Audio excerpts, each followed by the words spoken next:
Throughout its 500-year history, the Royal Mail's mission has remained pretty much unchanged. And now down the chute, into the vans.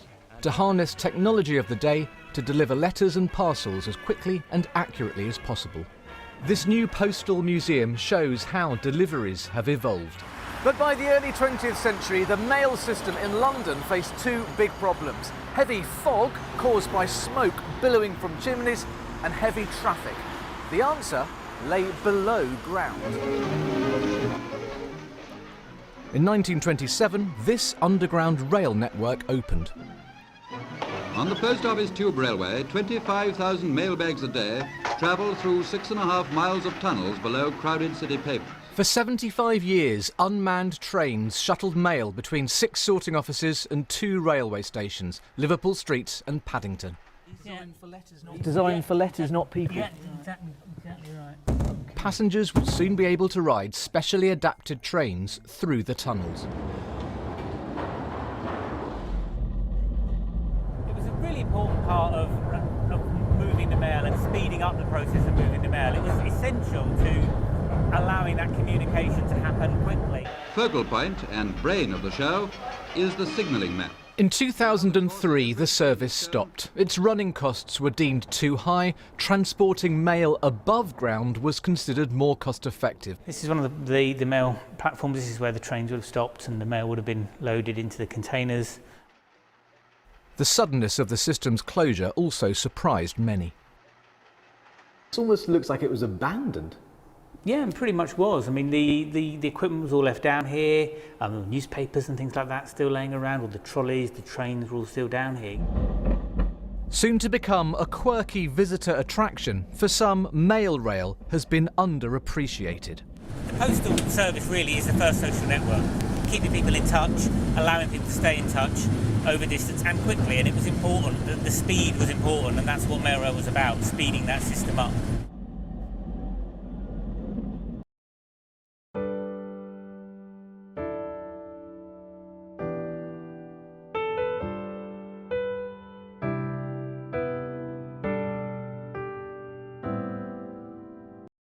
Hello and welcome to Mail Rail.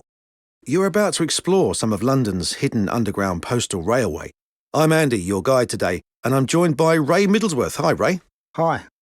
I worked here as an engineer for 27 years, keeping the trains running. But not just any old trains. This unique narrow-gauge railway was designed to carry mail, not people. So if you're feeling a little cramped, that's why. And although we have a driver today, the original mail trains were driverless. It was a huge network of automated electric trains running right under central London, carrying mail between main railway stations and sorting offices much faster than along the congested streets above our heads.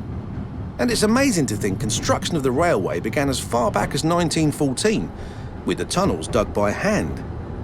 Work was put on hold during the First World War, but when the railway finally opened in 1927, it cut the journey time across London from a few hours to just 30 minutes.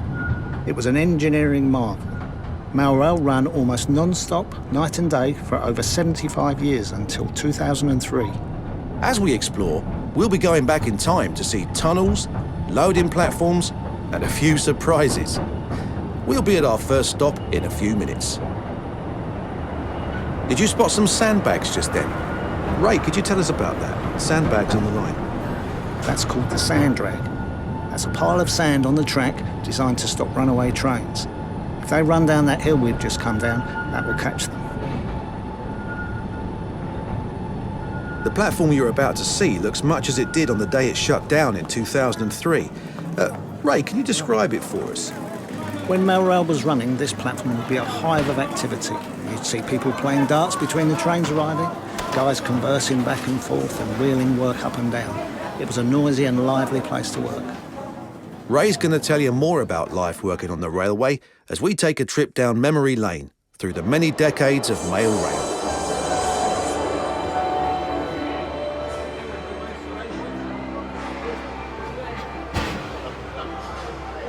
We're under Mount Pleasant sorting office, heading east to Whitechapel. It was hard work down here, but we all thought we were part of something important. There was enormous team spirit.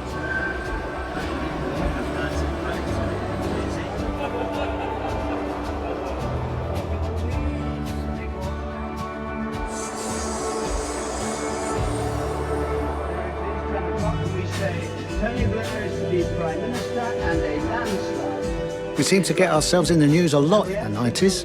It didn't hurt that Bruce Willis made a film down here called Hudson Hawk. This unusual railway network connects 6 postal districts across central London from east to west. In the 80s, we had our 60th anniversary. Along with that, we had a new brand and finally some new trains.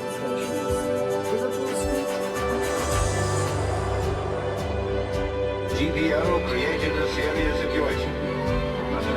I'll tell you 2 things that sum up the 70s. Postcodes made life a lot easier, and strikes made life not so easy.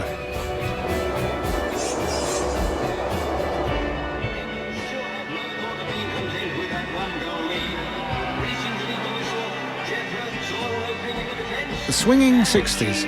Those World Cup stamps sold out after England won. There were a few celebrations down here that summer.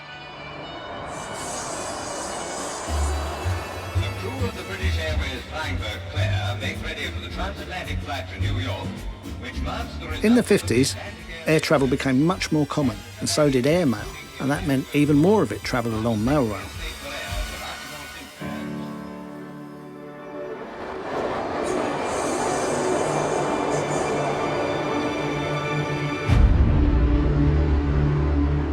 And that consequently, this country is at war with Germany.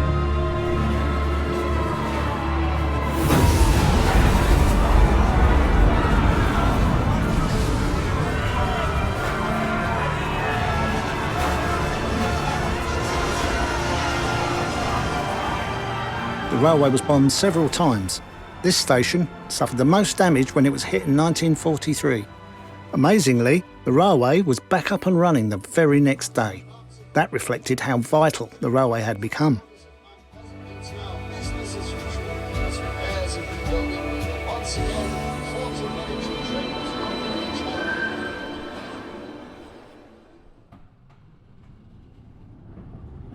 The tunnel off to the left leads to Liverpool Street Station, where mail was transferred to the main railway network. Further down that tunnel, it looks like a maintenance crew is checking the flood barriers. Big heavy steel doors that close it off. During the railway's construction, 10 men scrambled to safety when the nearby River Fleet broke into where they were digging. The barriers here were installed later, after the war, but they'd never had to be used. Ray, there's something else here that people might be interested in. Can you tell us about that? When we move off just up ahead, look down towards the track. You might catch a glimpse of the train graveyard, where disused trains are stored. I must have worked on all of them at some time or other.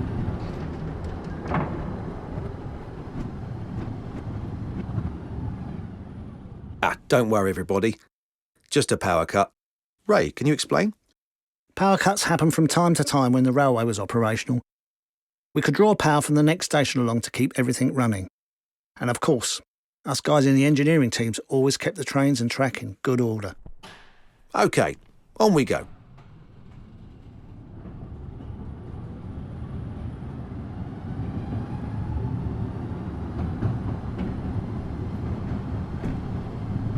Now, let's go a bit further back, to the early days in the 1930s. Then there was no email, texting or instant messaging. Whatever the message, it was sent through the post. So there was a lot of mail to move. Trainloads of mail arrived at every station, every few minutes, with less than 60 seconds to unload and reload.